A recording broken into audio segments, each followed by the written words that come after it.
Cambridge IGCSE, October-November 2020, paper 22. Before going to the questions, if you find this video useful, please subscribe my channel and like this video. Question 1. The diagram shows a measuring device. For which measurement is this device suitable?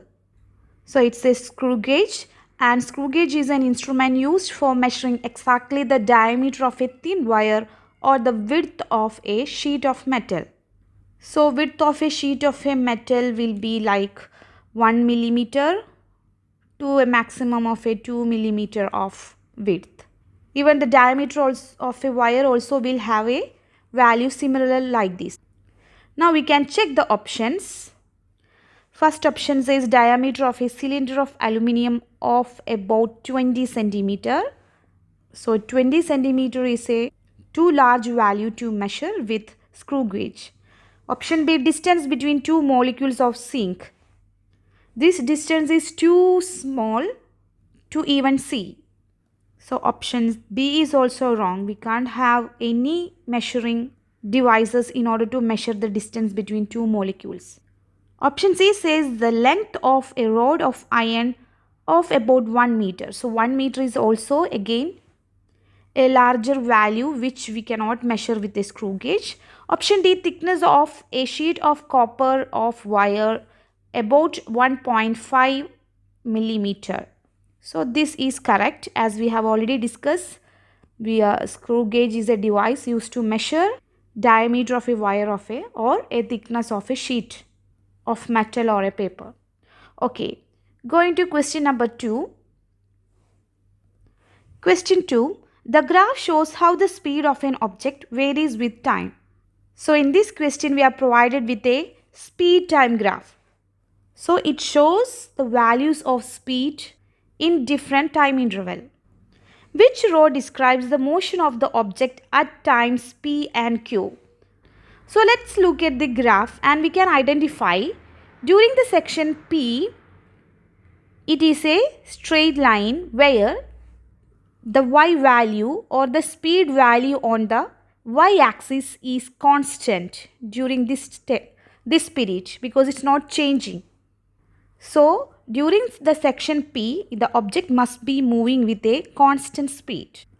Likewise, even this section, that is a section after Q, here also we can see the speed is maintaining a constant value.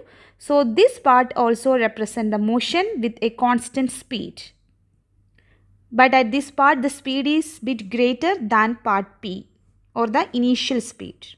And the section after P, that the second section, we can see speed is reducing to 0. So we can say it's decelerating. So this section represents deceleration. And the third section we can see the speed is 0. So the third section represents the object must be at rest. Then the section Q. In section Q we can see the speed is increasing. So as the speed is keep increasing, we can say accelerating motion. Now let's look at the options. We need to check or describes the motions at the section P and Q, and at P we can see it's moving with a constant speed, and at Q we can see the object is accelerating. So moving with constant speed and accelerating at Q. So the correct answer is option C. Question 3. A concrete block falls vertically from an aeroplane. The concrete block falls into the sea and sinks. Which graph shows the vertical motion of the concrete block? So initially there is a concrete block which is falling downwards, and this block falls into a sea. Then still the block continues its motion inside the water towards ground. So during this section of motion, from the topmost position to the lowest position, how the speed and time changes, or how the speed varies with time. We have to check different graphs available here and we have to identify. So as we can see, in the air the block is moving, then the next section is in the water. And when the block is moving downwards in the air, it will definitely accelerate. And the reason is due to its weight. As the weight is acting downwards, the block will accelerate downwards. Because of this acceleration, speed will definitely increase. But as the block is falling downwards, the upward air resistance will keep increase. It's because the block is accelerating, so speed will increase. When the speed increases, the opposing air resistance will increase, so that the acceleration, downward acceleration will gradually reduce. So after some time, the acceleration will be less. So in the first section of the motion, acceleration is more. Then the acceleration is gradually reducing. So the acceleration will be less after some time. Once the block reached at the water, it's not going to stop for even not for a single moment. It will still continue to move downwards. But as the upthrust, which is the upward force experiencing on the block due to water, will be greater than the air resistance, which was experiencing on the block when the block was in the air. So when the block is in the water, the downward force, that is the weight, will be almost equal to the upward resistive force or upthrust. So because of that, no resultant force during this session when the block is in the water, so that the block will be moving with a constant speed or no acceleration. So we can understand that the block will be moving with a terminal velocity or constant speed, or we can say acceleration is zero inside the water. But before reaching to the water, we should understand the block will be accelerating, but the acceleration will be greater at the initial time, then gradually this acceleration will reduce. Now look at the graph. We have a speed time graph and we know something about acceleration. It is gradually reducing initially. So from a speed time graph, if we want to know about acceleration, we need to check the gradient, because the gradient of a speed time graph will give you idea about acceleration. Now we have already concluded by looking at the picture or figure how the block is moving downward or how the block is accelerating downwards. Initially the acceleration is greater. That means the gradient will be greater in the initial stage. Then later on the acceleration is decreasing. That means the gradient will also be reducing. Then once the block reached into the sea, it will be moving with a constant speed, no acceleration. Constant speed or no acceleration means gradient should be zero. So now our graph should be like this, a graph where the gradient initially should be greater. Gradient means slope of the graph. Then gradually the slope of the graph or gradient should reduce. And once the block reached at the sea, it should move with a constant speed. That means the gradient should be zero. Let's look at the option A, where first we can check the gradient. Gradient is nothing but the slope, and we have seen that the gradient should reduce. Initially it should have a greater value, then it should gradually reduce. Now let's see, option A is satisfying this condition. So gradient is nothing but slope or the tangent. So we can draw tangent at different points, and we can understand that the gradient or the tangent is increasing. So this is just opposite of what we have discussed, because the gradient should reduce. Likewise, option B also we can see gradient is gradually increasing. That means gradient is increasing, then definitely the acceleration will be increasing. But for the block, as it's falling downwards, the air resistance will keep increase so that the acceleration will decrease. So option A and B are wrong. Now look at option C. As we can see, the gradient or the slope, initially it's greater, then it's gradually reducing the slope. So we can see the gradient is keep reducing. So it satisfies the first condition, that is when the block is moving through the air. Due to the air resistance, increasing air resistance, acceleration will reduce. We can identify that in this graph where the gradient is keep reducing. And once the block reach into the sea, it's not going to stop its motion because still its weight is acting downwards till the surface of the earth, so that it will keep continue to move. So it will still have a speed. It's not going to stop all of a sudden, but the speed will maintain constant. But looking at option D, you can see the gradient is reducing so that the acceleration is reducing as we have discussed. But we can see all of a sudden for a moment its speed is becoming 0. But once the block fall into the sea, still it will keep moving downwards till it reaches at the earth's surface.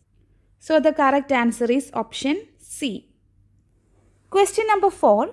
Which quantity is weight an example of? As we know, weight is a force due to gravity. So weight is nothing but force. Or we can check with the unit. The unit of weight is Newton and the unit of force is Newton. So the correct answer is option B. Question 5. Which statement about the mass of an object is correct? Let's check each and every option. Option A. It changes when the object is lifted further from the ground. That is wrong. That is weight. Mass is the amount of substance or matter inside a body and which is not going to change at all. So option A is wrong. Option B, it is a gravitational force on the object and that is also weight but not mass. Option C, it is 0 if the object is in orbit around the earth. These three options are all about weight, but mass will be always constant. It can never be 0. So option C is also wrong. Option D, it resists any change in motion of object. That is a correct answer because matter is the property of an object to resist its motion. As we know, if an object is having more mass, we have to apply more force in order to move the object. So it will always try to resist any change in its motion. Hence correct answer is option D. Question 6. A rectangular metal block is 20 cm long. The cross-sectional area of the block is 25 cm cube. The mass of the block is 4000 gram. What is the density of the metal?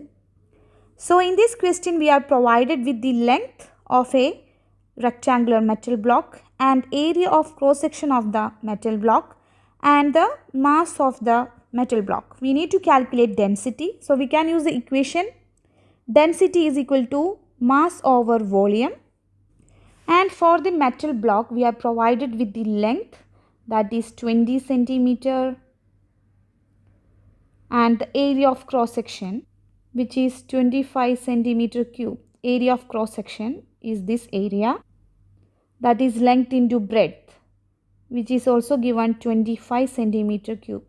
Area of cross section means the thickness or breadth into height.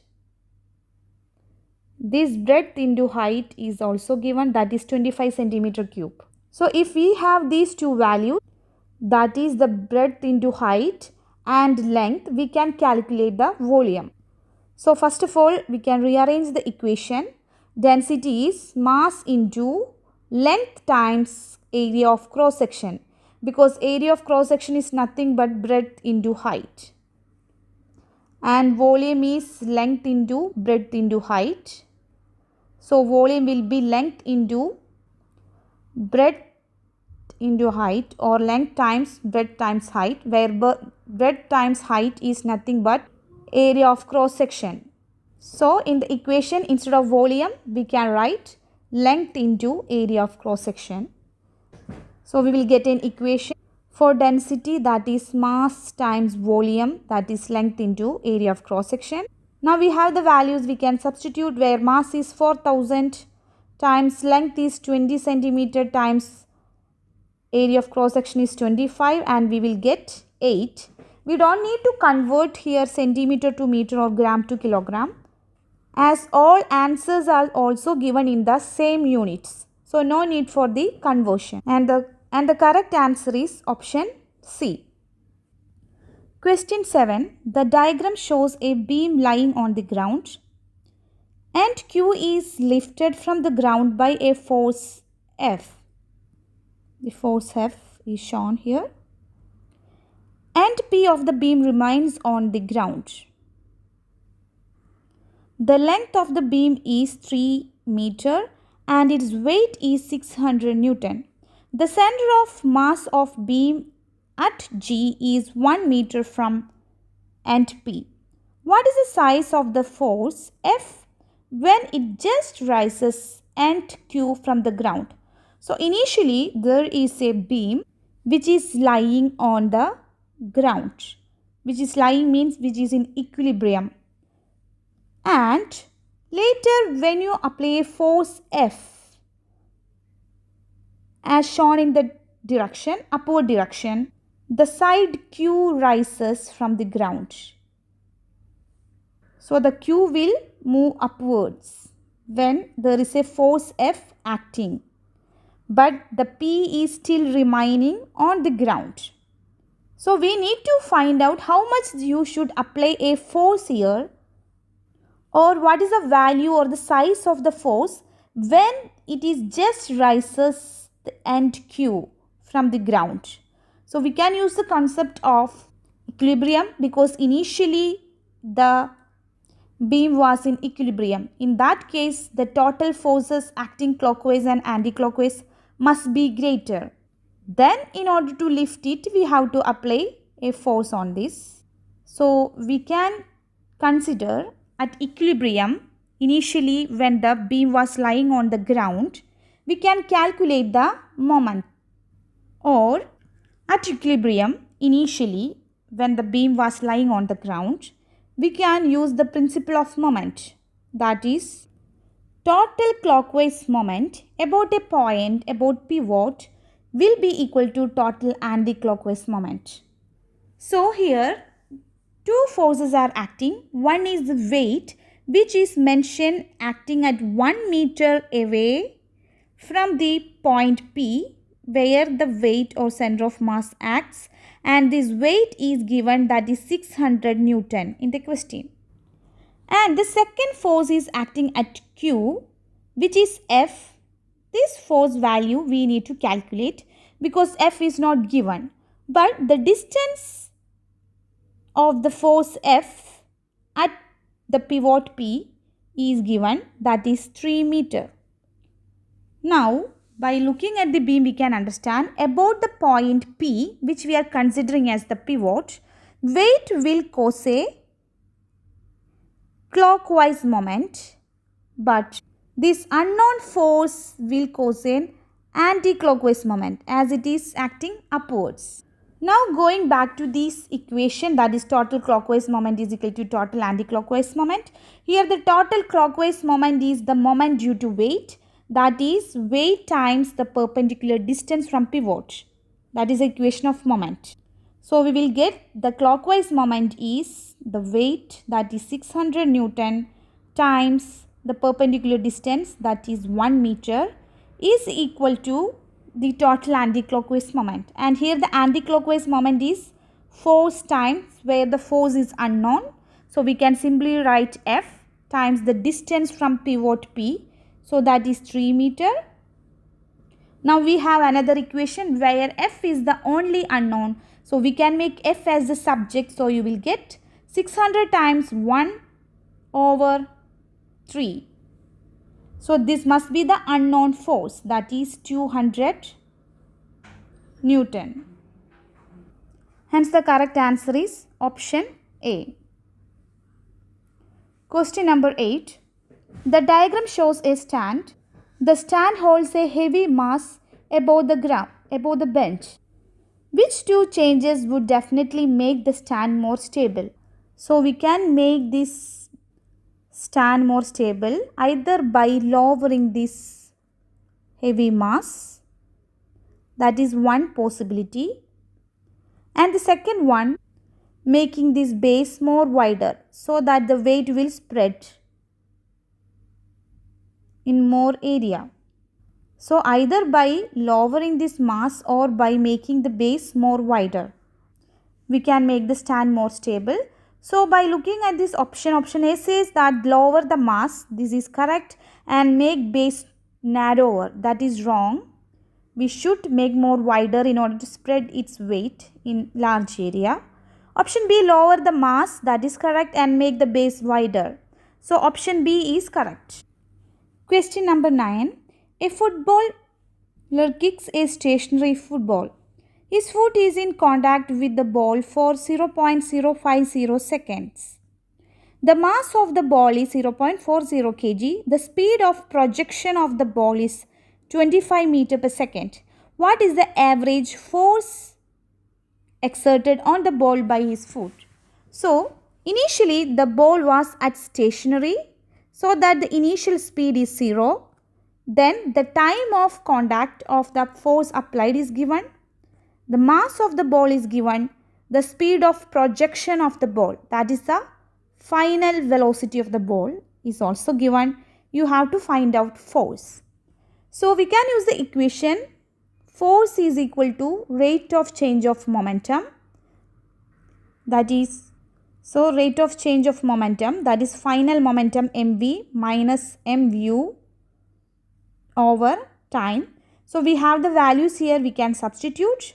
Mass is 0.40 kg times final velocity is 25 minus initial momentum is 0, because even though there is mass for the ball, initially the ball was at rest or stationary, so the u is 0. Over time is also given 0.050. So when you substitute, you will get the answer 200 Newton. Hence the correct answer is option C. Question 10. A woman of mass 50 kg has 81 joule of kinetic energy. What is her speed? So mass is given, kinetic energy is given. We need to calculate speed, so we can use the equation of kinetic energy, that is half mv square. So we can substitute the values. Kinetic energy is 81 is equal to half times mass is 50 times velocity square. We need to calculate velocity. So initially we can make velocity square as the subject of the equation. So keeping velocity square at one side, we will get 81 times 2 over 50. And in order to calculate velocity, from velocity square you have to take the square root. So that will be square root of 81 times 2 over 50. And the answer is 1.8 meter per second. Hence correct answer is option C. Question 11. What is the source of sun's energy? So the sun's energy comes from within the sun itself during the process called nuclear fusion, where two small hydrogen nucleuses combine or fuse together and form a helium nucleus and releases a high amount of energy.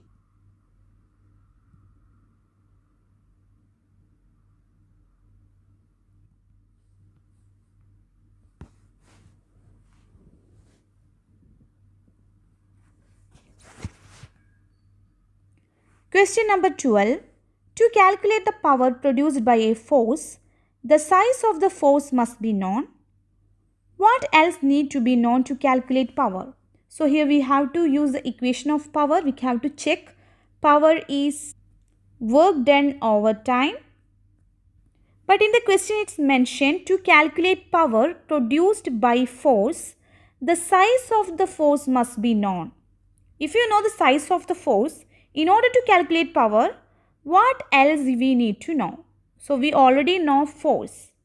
So we can't use this equation for knowing power because we have force value. So what we can do is we can change the work done into another equation, that is work done equation is force into distance.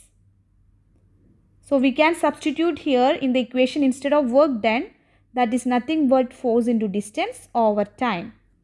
So now looking at the equation we can understand in order to calculate power we need distance and time other than force.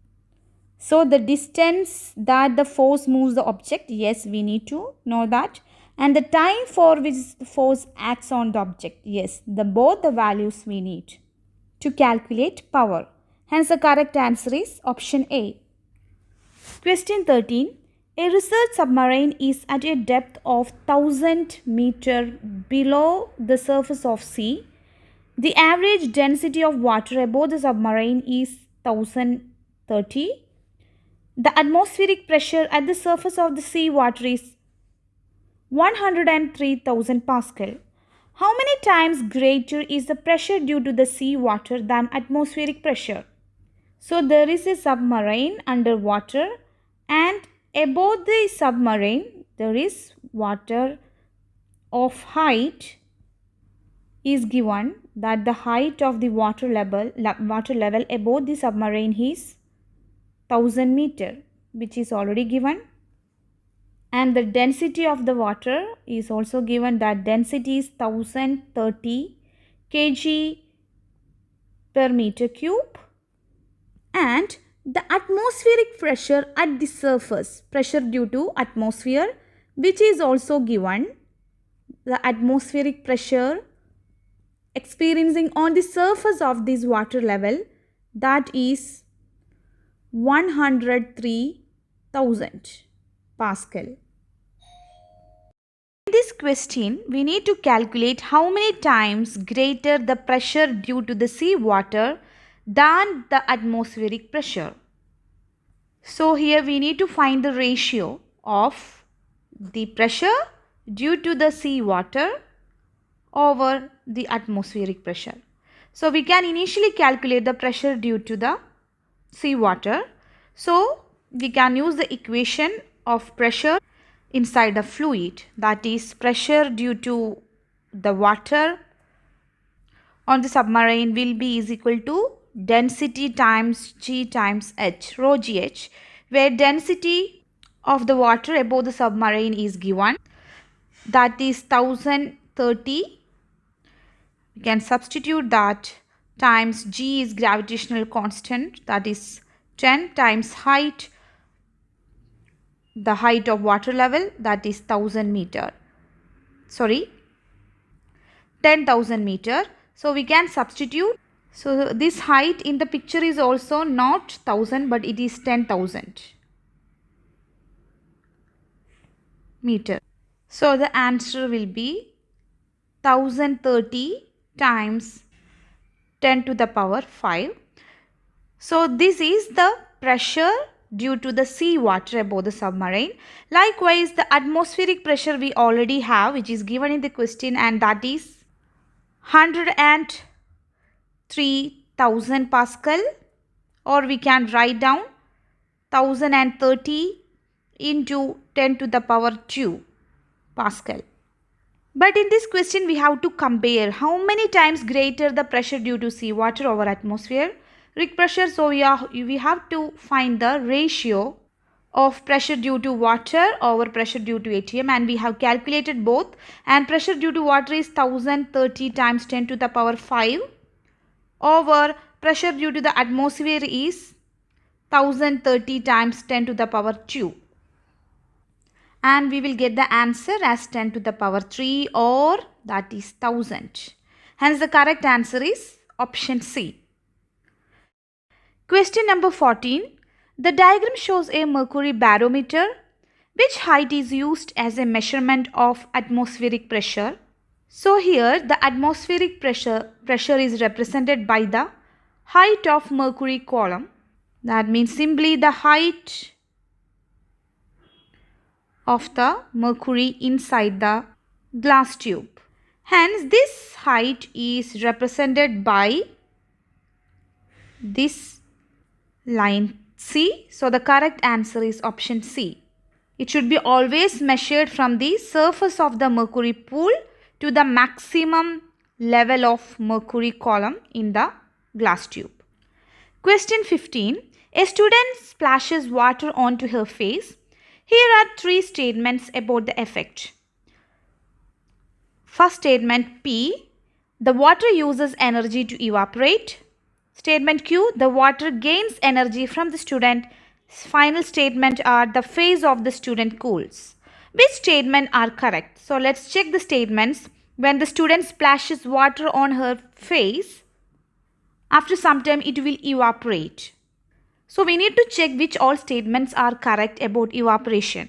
The first point says the water uses energy to evaporate. That is correct because to evaporate, the molecules inside the water need energy. Whenever the molecules gain energy only, they can evaporate or they can escape. So definitely the water uses energy to evaporate. Second statement says that the water gains energy from the student. And that is also correct because to evaporate, as we have already discussed, the particles or molecules required energy. And to gain this energy, they will absorb this heat energy from the surrounding. So definitely the water molecule will absorb or gain energy from the student. And the last statement, the face of the student cools, and that is also correct because we have learned evaporation is a cooling process as it's taking energy or heat from the student in order to escape the molecules. Some of the heat energy will be lost from student so that the face of the student will cools. So all these three statements are correct. So correct answer is option D, which says P, Q and R. All are correct statements. Question 16. A bimetallic strip is used to control the temperature of electrical appliances. It is made of two different metals fixed together.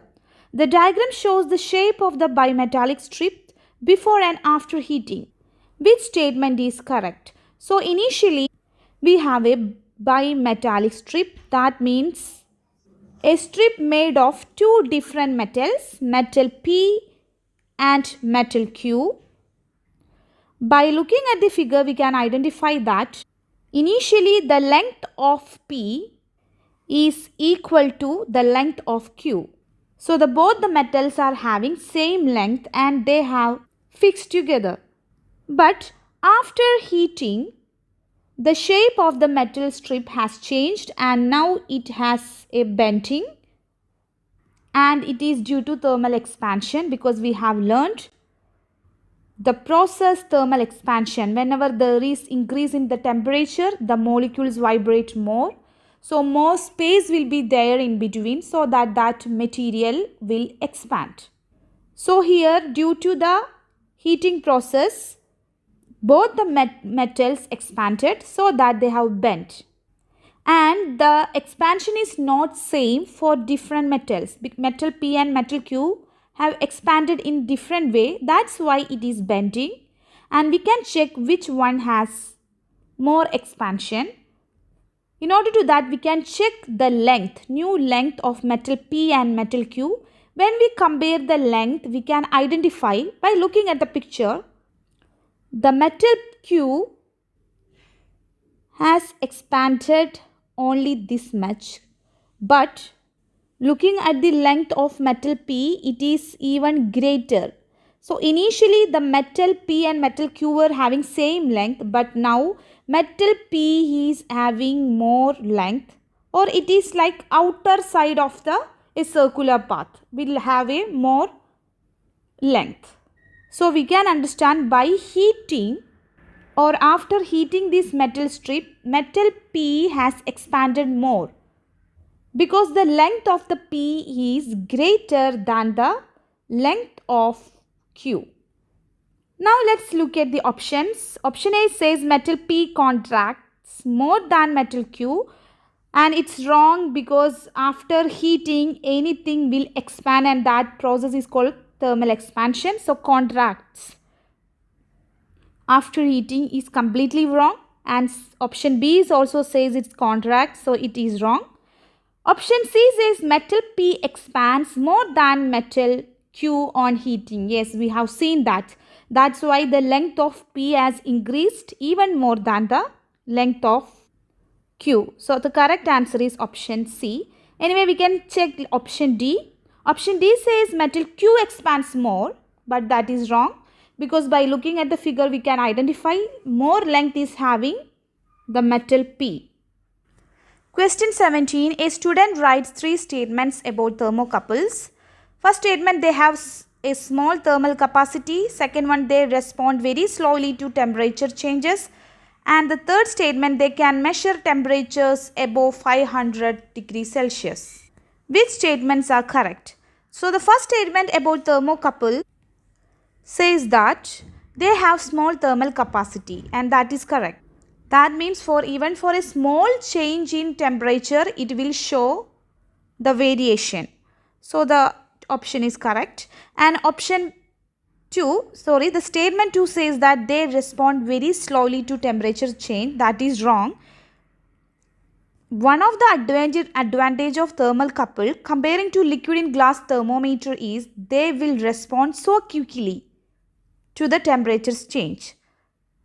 But here in the statement it says that it takes more time or it is very slowly to temperature change. So that is wrong statement. Statement 3, they can measure temperature above 500 degrees Celsius, and that is correct. Range of the temperature which we can measure using thermocouple is very high. So this statement is also correct. So statement 1 and 3 are the only correct statements. And the correct answer is option C. Going to question 18, 4 blocks are made from different metals. Each block is heated for 5 minutes with an identical heater. Assume there is no energy loss from the blocks. The table gives the masses of the blocks and the temperature rises. Which metal has the highest specific heat capacity? So in this question we have to find out which of the metal has the highest specific heat capacity, and for each metals the mass of the block and temperature rise is given. And one important point is given in the question is that each block is heated for 5 minutes with an identical heater. So the time and the heat energy supplied is same for all these 4 blocks. And we need to check which one is having the highest specific heat capacity, C, where E, energy supplied to all the blocks are same. So in order to check the value of specific heat capacitance, we can use the equation of specific heat capacity, that is specific heat capacity is equal to energy over mass times change in temperature, where energy for all these 4 blocks are same and the mass and the change in temperature is given in different options. So we can substitute these values and we can check which of the option is having the highest specific heat capacity. So option A, specific heat capacity C is equal to E over m delta theta, and E is constant, so we can put simply E, because E is same value for all the metal blocks. So we can use the same letter E. Our mass of the first block is 2 and the temperature change is 5. So 2 times 5 we will get E over 10. So this is the specific heat capacity of metal A. Likewise, we can calculate the thermal heat capacity of the other metals. So for the metal block in option B, the thermal heat capacity, again we can use the same equation, that is E over mass times change in temperature, where mass is 2 times change in temperature is 9. So we will get E over 18. And for CC, the thermal heat capacity of the metal in option C, will be again E over the mass times temperature. So we will get E over 20. And for the last metal block in option D, again the same equation, energy over mass times temperature, where mass is 4 and temperature change is 9 degree. So we will get E over 4 times 9, and that is 36. So now we have the specific heat capacity of different blocks of metals. The first one is E over 10, second one E over 18, third E over 20, and the final one E over 36. And here we need to identify which one is having the greatest or highest specific heat capacity. So when the numerator is smaller, the total value will be greater, and here we can understand the numerator is the smallest for the metal A, where the denominator is smaller for metal A, so the total value will be greater comparing to all other specific heat capacities. And the correct option is option A. Question 19. A scientist measures the air temperature at different height from the floor in a cave. The results are recorded in the table. And by looking at the table, we can identify that when the height increases, the temperature increases. Why does altering the height affect the temperature of the air? So we can look at different options. Option A says that the molecules in warm air have less energy than molecules in cool air, and that is completely wrong. As we know, the energy and temperature are directly proportional. So the molecules in warm air, they will have higher temperature, so that the energy will be greater, not less. So option A is wrong. Option B, the molecules in cool air are further apart than molecules in warm air. That is also wrong, because the molecules in warm air, they will have higher temperature, so that higher energy. So when we consider warm air, the molecules will have higher temperature, and which will cause higher energy. So more vibration because of an higher energy. So when they vibrate more, they will move apart further, or the separation will be greater. So comparing to cool air, in warm air the molecules will have more separation. But in option B says the molecules in cool air are further apart. So that is wrong. Molecules in warm air are further apart. Option C says warm air is less dense than the cool air. And that is a correct statement. It's because as the height increases, the particles' density will decrease, or the particles will be having more space in between comparing to the lower height, where the particles will be more closely packed together. So now we can understand, as the height increases, the particle will have more space between them, so that the density will decrease. So in terms of density, the density will be increasing when the height decreases. Now, looking at the places where height is greater, we can see the density is less, as the particles are more away from each other, so that the particle can move faster and it will cause a higher temperature. So that we can say the warm air is less dense than cool air. That is correct. All the warm air will have higher energy, so that they will be moving faster, which will cause them to move apart. So the density will automatically reduce. So the correct answer is option C. Anyway, option D says cool air rises above warm air. That is wrong. As the warm air are having lesser density, they will rise above the cool air. Question 20. 4 solid spheres made of same metals are heated to the same temperature. Which sphere initially loses thermal energy by radiation at the greatest rate? So all the spheres are made of the same metal. Let's look at the options. Option A, diameter of 10 centimeter width and a dull surface. Option B says the diameter of 10 centimeter with a shiny surface. So the diameter for or the size of the sphere for option A and B are same, but the first one is having a dull surface and the second one is having a shiny surface. So the sphere with shiny surface will only reflect the heat, so that the heat will go back to the inside part of the sphere. So it will stay there more, whereas the sphere with dull surface, which will attract or absorb heat energy from the inner part of the sphere, so that the heat will easily go to the outer atmosphere easily for dull surface. So by the surface we can understand the dull surface will have a greater absorption of heat energy, so that it will let the heat energy to easily pass through the surface, so that it will radiate the heat more quickly comparing to shiny surface. And option C and D, it says the diameter of 5 centimeter. So when we check the spheres with greater diameter, it will have a greater surface area. More surface area means more space for the heat to release. So when the surface area is more, the thermal radiation will be also more.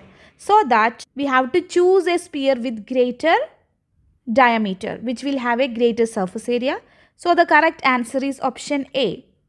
A diameter is 10 centimeter and it must be a dull surface. Question 21. Which row correctly describes light wave? So light wave is a electromagnetic wave, that is a transverse wave, where the whole wave, if it is moving towards horizontally right, each particle will be moving, vibrating either upwards or downwards direction in each moment.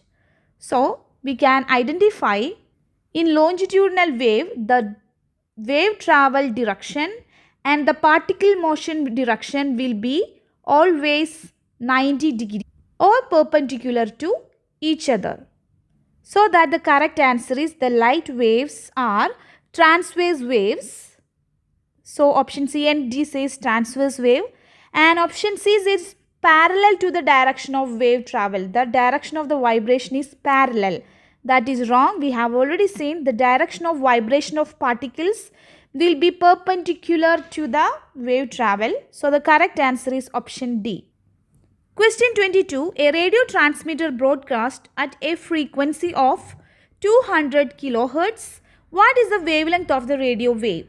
So there is a transmitter broadcast, and which broadcasts a radio wave. Radio wave is an electromagnetic wave which will have a constant speed, that is 3 into 10 to the power 8 meter per second. This value you are supposed to by heart. And the frequency is also given. Frequency is 200 kilohertz. Kilo means 10 to the power 3 hertz. You need to calculate lambda wavelength. So here you can use the equation, wave equation, that is speed of a wave is the product of the frequency times wavelength, where we have speed and frequency. So we can find out wavelength just by rearranging. Wavelength will be speed over frequency. We can substitute the values. Speed is 3 into 10 to the power 8 over frequency is 200 times 10 to the power 3. And we will get 1500 meter. That means 1.5 into 10 to the power 3 meter. And hence the correct answer is option C. Question 23. An optical lever is a very sensitive device for detecting small rotations. A lamp sends a narrow beam of light onto a small plane mirror attached to a shaft whose rotation is to be measured. The operation of the device is shown in a plane view. So there is a lamp as shown in the figure which produces a beam of light.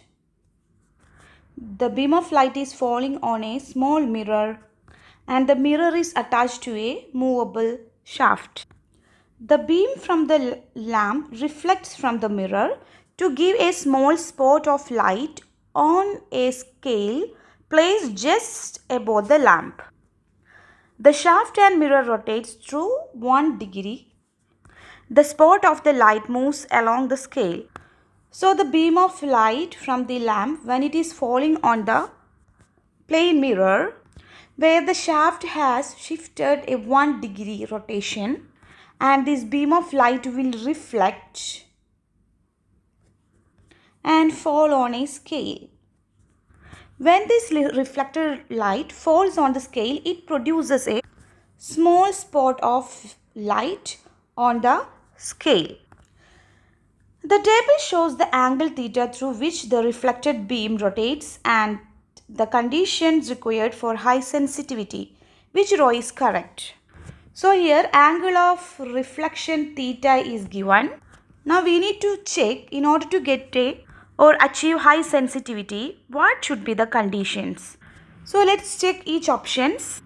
So in order to get high sensitivity means even the small change in this angle of refraction should be able to detect by checking the separation between the beam of light and or the lamp and the spot. So the one condition for the high sensitivity is, even for a single change in the angle, there should be a noticeable change in the length between the lamp and the spot.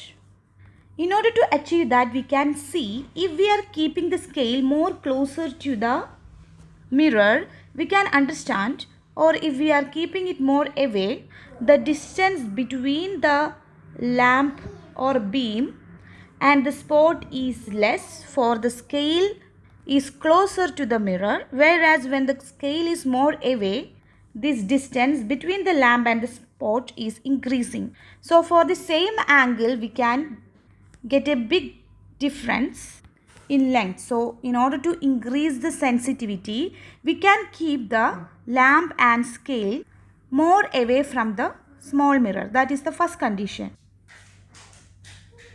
So the first condition is, the lamp and the scale should be as far from the mirror, so that the distance between the lamp and the spot will be high enough to check even the small change in the angle. And second condition, we can check if the angle of reflection is 1 degree, is this one, then the 2 degree will be something greater than this, so that the blue line will represent the beam of reflected light at 2 degree. Now we can check the separation between the lamp and the spot again here. So the separation between the lamp and spot for 1 degree, if the angle of reflection, then only this much is the separation. But for the angle of reflection, if it is 2 degree, the separation will increase. And we have realized the more separation, it will be more easy or more accurate value we will get, so that it will be more sensitive. So the second thing we can write, if it is 2 degree, angle of reflection is 2 degree than 1 degree, we will get more sensitivity. So by looking at these options, we can understand option D satisfies these two conditions, where angle of reflection is greater 2 degree. So definitely the separation between the lamp and the spot will be more. And when you keep this lamp with the scale more far from the mirror, again the distance between lamp and the spot will be greater, which will give a high sensitivity. Question 24. A student draws a diagram to illustrate the different sections of a longitudinal wave. Which labeled section is a rarefaction? So we know that the rarefaction is a place where the particles have large separation in between them, or there will be a large space in between them in the region of rarefaction, and there will be the less pressure acting in the region. So here we can identify B is the place where particles are separated with a large distance, and A must be a compression region, and C is the space between compression to compression, or the distance between compression to compression, and that is wavelength. So the correct answer is option B. Question 25. The diagram shows white light passing through a prism. Which description of what happens at the light passes into the prism is correct. So as we can see from the figure, when the white light is passing through the prism, dispersion of light is happening and all the colors are splitting separately. And the reason for this is they are having different wavelength or frequency. As we know that the colors, that is violet, indigo, blue, green, yellow, orange, red, these all are these electromagnetic waves in the visible region, where violet is having highest frequency and red is having least frequency. But in terms of wavelength, violet is having least wavelength and the red is having maximum wavelength. So in terms of wavelength, red wavelength is larger and violet wavelength is lesser comparing to all other colors of lights. And when the wavelength is more, the speed of that wave will be also more. So the speed of red light will be greater comparing to the speed of violet, as its wavelength is different. So because of this property, as the wavelength is greater and the speed is greater, we can see from the figure that the red light has refracted less, or less refraction will happen to red light.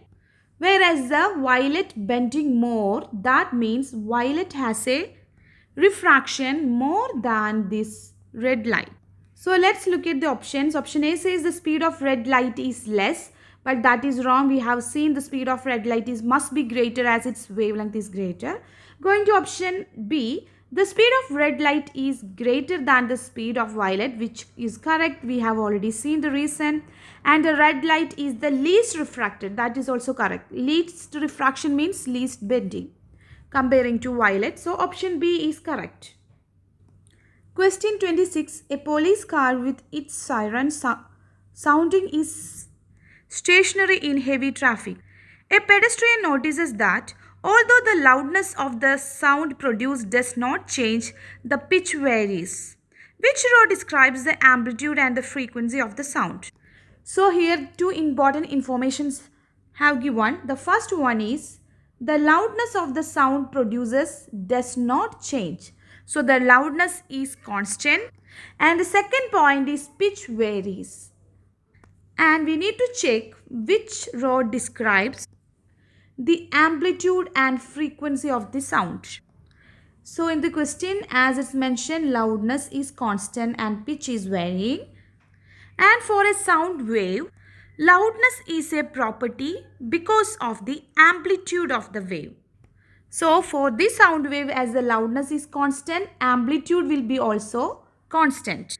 Whereas pitch is a quantity which is decided by the frequency of the wave. And here we have seen pitch is varying. Therefore, the frequency will also be varying. So, the amplitude must be constant and frequency must be varying. Therefore, the correct answer is option B. 27. A piece of steel is slightly magnetized. It is hit several times with a hammer. What effect will this have on the steel? So, when several times hammering, the object will get demagnetized or it will lose its magnetic property. Now, let's check the options. Now there are two conditions in each option. The first condition, the steel which is lightly magnetized is kept parallel to a strong magnetic field, then it is hitting with a hammer several times. And in the second option it says, second condition it says the steel is kept at right angle to a weak magnetic field, then hammering continuously. So in these two different conditions, what will happen to the steel? So if the steel is keeping parallel to a strong magnetic field, even though we are hitting with a hammer continuously, as steel is having a property to become a strong magnet very easily in the presence of a magnetic field. Now the steel has kept in a strong magnetic field, that too parallel, so it will definitely become magnetized more strongly. So option A or D is correct. Now we can see the second condition where the steel is at right angles to a weak magnetic field. And in the second case, even though it's kept right angles, but it's in a weak magnetic field and continuously hammering. So, which will make the steel to loses its magnetism. Hence, the correct answer is option B. Question 28. A student sets up 4 experiments using bar magnets and other metal objects. The north and south poles of the bar magnets are labeled N and S. Which pair attract each other? So here the opposite poles attracts, and in the question it's asked which pair attract each other. We can see in option first one, north and south pole, they are opposite poles, so they will attract. So this pair will attract. And going to the second one, iron, when we keep iron next to a magnetic field, the iron will also get attracted and the south pole will get attracted to the north pole, or this iron will also become magnet and they will get attracted. So option 2 is also correct. In the third option, the metal is copper, and copper is so weakly magnetic that we cannot observe it without very large magnetic field. So we can conclude that the copper will not become a magnet and there won't be any kind of force of attraction or repulsion. And for the fourth option, it's same pole, so they will repel. So the only correct answer is 1 and 2. So the correct answer is option A. Question 29. Which diagram represents the strength and the direction of the magnetic field around a current carrying conductor? And the direction of the current is into the page. So here you can use the right hand grip rule. We have a current carrying conductor and the current is flowing. If it is moving downwards, you have to point your thumb downwards and all other fingers should be covering this conductor. And what is the direction of the fingers? That represent the current produced magnetic field direction. So in this question, as the current is moving into the page, our thumb should point into the page and we can see what are the other fingers or grips pointing, and we can understand it must be in clockwise direction.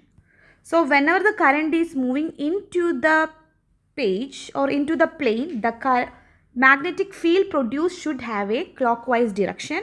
So option C is having a clockwise direction and option A is also having a clockwise direction of magnetic field. But option B and D are having an anti-clockwise direction of magnetic field. So these are wrong. Now we can check which from the A or C is correct. Here the next important thing, if we have a current carrying conductor and there is suppose a current is flowing, it will become a magnet so that there will be magnetic field around it. But the field strength will be closer to the conductor. When the point is moving away from the conductor, the field strength will be lesser. When the field strength is less, the space between the field lines will be more. So if you are drawing the field lines, it will be concentric circles, but they will be more closer inside or towards the magnetic field, and when it is moving away, the space will increase, and it is because the magnetic field strength is keep decreasing. So only in option C we can see the field lines are moving in clockwise direction and the space between the field lines are keep increasing. It's because of the field strength is keep decreasing. So the space will keep increase. Hence the correct answer is option C. Question 30. Which quantity is defined as the energy transferred by a cell in driving unit charge around a complete circuit? So here you should identify which quantity which is defined as the energy transferred by the unit charge. That means energy over charge. So energy over charge is nothing but the voltage, and here voltage is not there, but voltage is same, and it's another name of voltage is electromotive force, or the voltage across a cell is electromotive force. Hence the correct answer is option B. Question 31. There is a current in a variable resistor when a potential difference is applied across it. In which situation is the current increased? So basically we have a variable resistor. Variable resistor is a resistor in which the resistance value we can change and which is connected to a potential difference. So we can connect with a cell or a battery. So this is the circuit diagram of this given question, and we need to identify in which situation given below the current will increase. So let's look at each option. Option A says decrease the potential difference and keep the resistance same. So if you are keeping the resistance same and decreasing the potential difference, according to Ohm's law, we know that voltage is directly proportional to current. So when you decrease the voltage, current will also be decreasing. But here we need to know in which case current will increase. So the option A is wrong. Going to option B, decrease the PD and increase the resistance. Decreasing potential difference or voltage we have already seen, it will only decrease the current. And the second part of the same option, it says that the resistance increase. When the resistance increases, the current will decrease because resistance and current are inversely proportional. So in this both the case mentioned in the second option will cause a less current in the circuit. Option C, keep the PD the same and decrease the resistance. So even though the PD is not changing, not increasing or decreasing, but the resistance is decreasing. So we have already seen resistance and current are inversely proportional. So when the resistance decreases, the current in this circuit will increase. Hence the correct answer is option C. Even in option D also it says keep the PD same but increase the resistance. We have already seen when resistance increase, current will decrease as they are inversely proportional. So the correct answer is option C. Question 32. A student uses 4 ammeters P, Q, R and S to measure the current in different parts of the circuit. Which 2 ammeter is the largest current? So here we can see that ammeter P is connected directly to the cell. So whatever the current coming from the cell, that will pass through the ammeter P.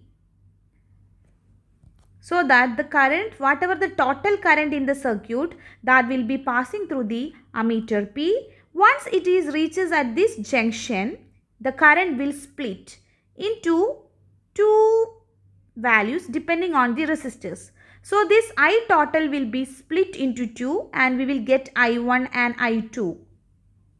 So we can write down I total, the total current flowing from the cell, which will split at this junction and it will become I1 and I2. So the sum of I1 and I2 is I total. So from this we can understand I total must be greater than I1 and even I2. So because of that, the reading in the ammeter R must be lesser than the reading in the ammeter P, because through ammeter P the current I total is passing and through ammeter R the current only I1 is passing. Similar way, in ammeter S current I2 is passing and we have already seen I2 is lesser than I total. So the reading on ammeter S will be less than the reading on P again. Now we can see when this I1 and I2 reaches at this particular junction, both I1 and I2 will combine and the total current I1 plus I2 that we have seen I total will be flowing through this. So the same I total will be flowing through ammeter Q. So the ammeter P and ammeter Q will have a largest reading.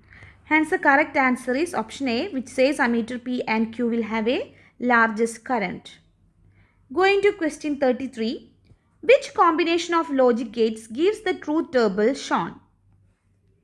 Let's look at each options. Option A, which is consists of two gates. The first one is OR, then the second one is NOT gate. So we can look at the truth table of this combination of logic gates. So first of all, X and Y, what will be the truth table of a OR gate? And the possible inputs are 0, 0, 0, 1, 1, 0 and 1, 1. For an OR gate, the output will be 0, 1, 1, 1. And again you are doing the NOT, or the output of OR we have connected to a NOT gate. So we will get the final output at Z will be the NOT of the output of OR, that will be just opposite. So 0, 1, 0, 0, 0. Now let's compare this output 1, 0, 0, 0, and in the given table the output is 1, 1, 0, 0. So which is not matching. So option A is not correct. Now we can check option B, where it consists of an AND gate initially, then that output of the AND gate is connected to a NOT gate. So let's look at the truth table of this given combination of logic gates. So first of all, X and Y, that are the inputs where we will give possible combinations of input, that is 0, 0, 0, 1, 1, 0 and 1, 1. And at the output of the AND gate, we will get the function of AND, that is 0, 0, 0, 1. And this output again we are connecting to a NOT gate. So at C, we will get the NOT function of the output at AND, that is 1, 1, 1, 0. Now we can check the output given in the option, that is 1, 1, 1, 0, and the output we have received, or we will get at the logic gates given in option B are same. Hence the correct answer is option B. Question 34. The diagram shows an AC generator used to power a lamp. The coil rotates in a clockwise direction. Which magnetic poles are X and Y? So here we can use Fleming's left hand rule. So when you are using Fleming's left hand rule, the thumb should represent the direction of force. Second finger should represent the direction of flowing current, and the third finger should represent the direction of magnetic field. So in this question, the force acting is given, that direction is given, and the direction of the current flow is also given. And you need to calculate what will be the magnetic field direction. So we can check what will be the third finger pointing into, or in which direction. So that will be the answer. So let's find out in which direction we should point thumb and second finger. So as it's mentioned in the question, the current is, or by looking at the circuit we can understand that the current only we can check this part where the current is moving into. So you have to point the second finger into the plane of the paper, and for this coil or this section, as it's rotating in a clockwise manner, there must be an upward force acting. So we have seen current should be flowing into, or the second finger should point into the plane of the paper and the thumb should point upward, and they both should be perpendicular to each other. Then we can see the third finger is pointing horizontally towards right. This means the magnetic field direction is horizontally towards right from X to Y. So that X must be north and Y must be Y, because the magnetic field will always start from north to south. Hence the correct answer is option B, as it says X is north pole and Y is south pole. Question 35. A transformer is needed to convert a supply of 240 voltage AC into 4800 voltage AC. Which pair of the coil would be suitable for this transformer? So in this question, the voltage at the primary Vp is given and the voltage at the secondary Vs is also given. We need to find, in order to get these values at Vp and Vs, what should be the values of Np and Ns. So here we can use the relation between the voltage and number of turns, that is voltage at the secondary over voltage at the primary must be is equal to the number of turns at the secondary over number of turns at primary. Or in other words, we can say the ratio of the voltage at secondary to the primary must be is equal to the ratio of the number of turns in the coil at secondary to the primary. So initially we can find out what is this relation. The ratio of the Vs over Vp. As we have the values Vs and Vp, we can substitute. So we will get 4800 over 240. And this ratio is 20. So now we have calculated the ratio of Vs over Vp, that is 20. Hence the Ns over Np, the ratio of the number of turns in the secondary to the number of turns in the primary, this must be also 20.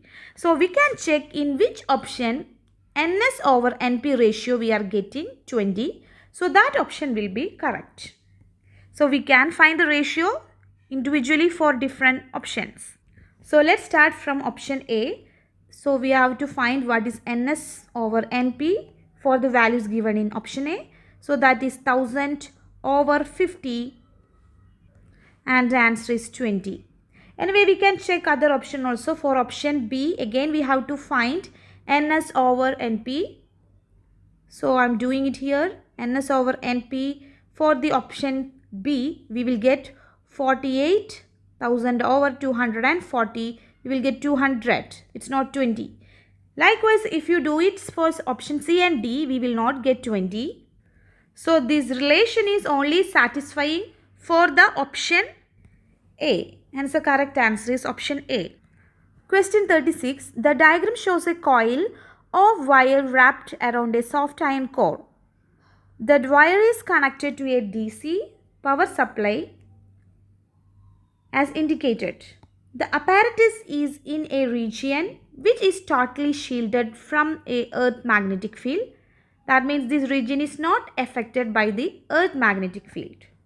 A small compass needle is placed at point P. In which direction does the north pole of the compass needle points? So here there is a DC supply connected and there will be a current flowing from the DC supply positive side to this coil, and the current direction will be like this, upward in the coil, as its current is always flowing from positive to negative. Now we can use right hand grip rule in order to know, because of this current flowing in this coil, there will be a magnetic field produced around the coil, as the coil will become a electromagnet. In order to check these magnets field lines or direction, we can use right hand grip rule, where all the grips of your right hand should point as shown in the current direction. That means all the fingers should be keeping like this. Then the thumb must be pointing something like this direction. So this, the pointing direction of thumb indicates north pole, or where the magnetic field starts. So this must be north pole and this must be south pole. So here, if you know how to use right hand grip rule, then only you will be able to identify. The four fingers other than thumb, you should point same direction how the current flowing. Then the thumb will indicate the magnetic field direction. That is, the magnetic field direction is starting from the thumb and pointing away. So the other side will be south pole. Now when you keep a compass, its north pole needle will point towards south pole as opposite poles attracts. Now let's look at the options. Option A says the north pole of the compass needle will be point towards the bottom of the page. It's wrong. It must be always when you keeping at the center, it will be horizontal. So that point is, option is wrong. Option B says towards the left of the page. But we have seen the north pole will be pointing towards right, as the south pole stays at the right side of the magnet. And option C says towards the right of the page, and that is the correct answer. Going to question number 37. Which statement is correct for a nucleus of any atom? So let's check each option. Option A says the nucleus contains electrons, neutrons and protons. That is wrong. A nucleus of an atom only consists of protons and neutrons. Negatively charged electrons will be revolving around the nucleus. So the electrons are always residing outside of the nucleus. So this statement is wrong, as it says electrons are inside. Option B says the nucleus contains the same number of protons as neutrons. That is also wrong. Number of protons and number of neutrons will be different for all different elements except few. Option C, the nucleus has a total charge of 0. That is wrong. The total charge of the nucleus will be always positive, as it consists of neutrons and protons. Protons gives a positive charge and neutrons has no charge. So when you sum it up, we will get always a positive value. So it says 0 charge. That is wrong.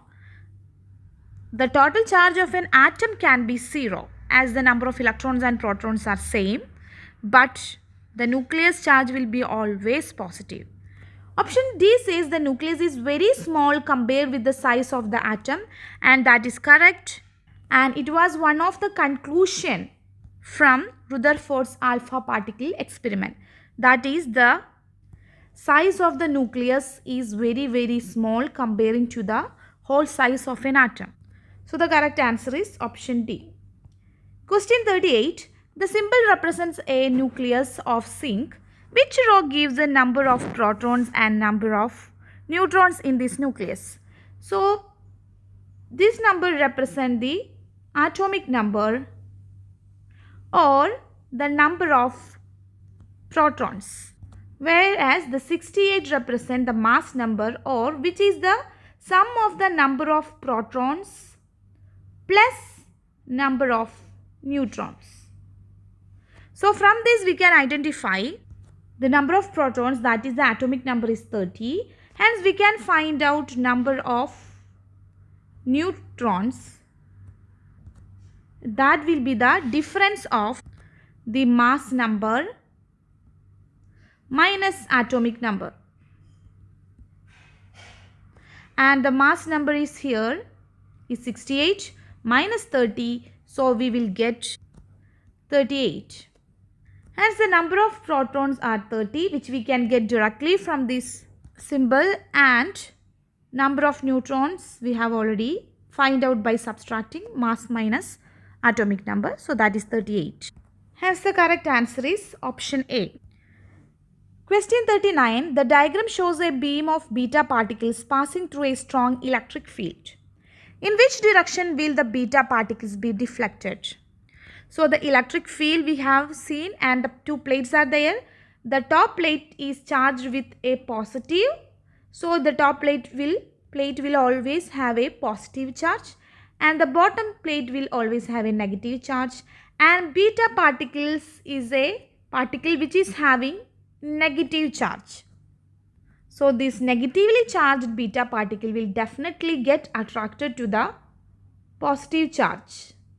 So this path will be something like this. It's part of a circular motion. So the beta particle will be moving upwards towards the positive side.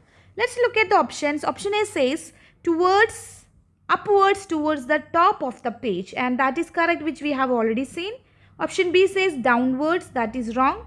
Option C says into, and option D says out of. So correct answer is option A. Question 40. Which equation represents the beta decay of lead 209? So in this question there is lead, which is represented by 82209, and which has undergone a beta decay. That means it will produce a beta. So beta can be represented by -1 and 0. Along with that we will get a new product. So let it be X, an unknown one. Now in order to balance the atomic number, the total atomic number at RHS and LHS should be balanced or equal. So here it is 82 at the LHS. So in order to get 82 at the RHS, these new elements atomic number should be 83. Likewise, the mass number at the LHS is 209 and RHS also it should be 209. So for the element X it should be 209 in order to get a total of 209 at the RHS. So now by looking at these options, hence the correct answer is option C.